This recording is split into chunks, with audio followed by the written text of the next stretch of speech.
थंडीच्या दिवसात मिळणारा ओल्या हरभऱ्याची रस्सा भाजी तुम्ही या पद्धतीने केली ना, खूप छान होते. हरभऱ्याची पानांची सुकी भाजी पण खूप छान लागते.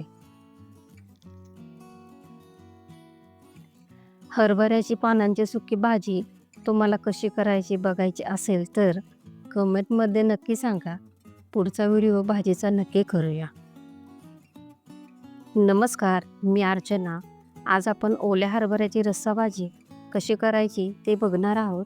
तर इथे ओला हरभरा घेतला आहे, तो आता आपण सोलून घेऊया. हरभरा आता आपण सोलून घेतला आहे. 2 वाट्या हरभरा आहे. 5 माणसांना पुरेल एवढी रस्सा भाजी करणार आहोत. तर इथे वाटणाचे साहित्य काय काय घेतले आहे ते बघूया. 1 कांदा भाजून घेतला आहे. लसूण, आले, 2 हिरवी मिरची, 1 टोमॅटो बारीक चिरून भाजून घेतला आहे. खोबरे पण भाजून घेतले आहे. कढीपत्ता, थोडी कोथिंबीर. हे सर्व मिक्सरच्या भांड्यात बारीक पेस्ट करून घेऊया. कढीपत्ता पण बारीक करून घालूया, त्यामुळे भाजीला छान चव येते. एका छोट्या पातेल्यात 4 पळी तेल टाकून घेऊ. अर्धा चमचा मोहरी, अर्धा चमचा जिरे आणि सोललेला हरभरा टाकून घेऊया. चवीनुसार मीठ टाकून घेऊ.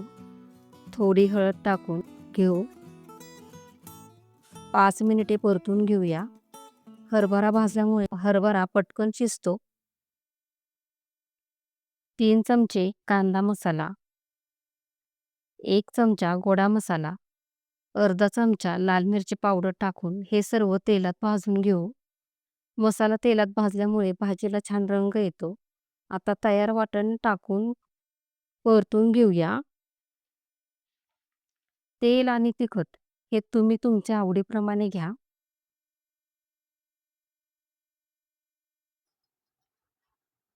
आता अर्धा ग्लास पाणी टाकून मिक्स करून घेऊ. 5 मिनिटे झाकून शिजवून घेऊ. हरभरा आणि मसाला आपला छान भाजून झाला आहे.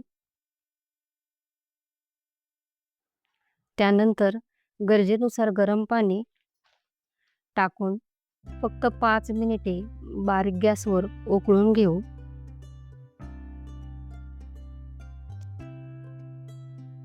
दोन चमचे शेंगदाण्याचा कूट टाकूया. शेंगदाण्याचा कूट टाकणे ऑप्शनल आहे, तुम्ही नाही टाकलं तरी चालेल.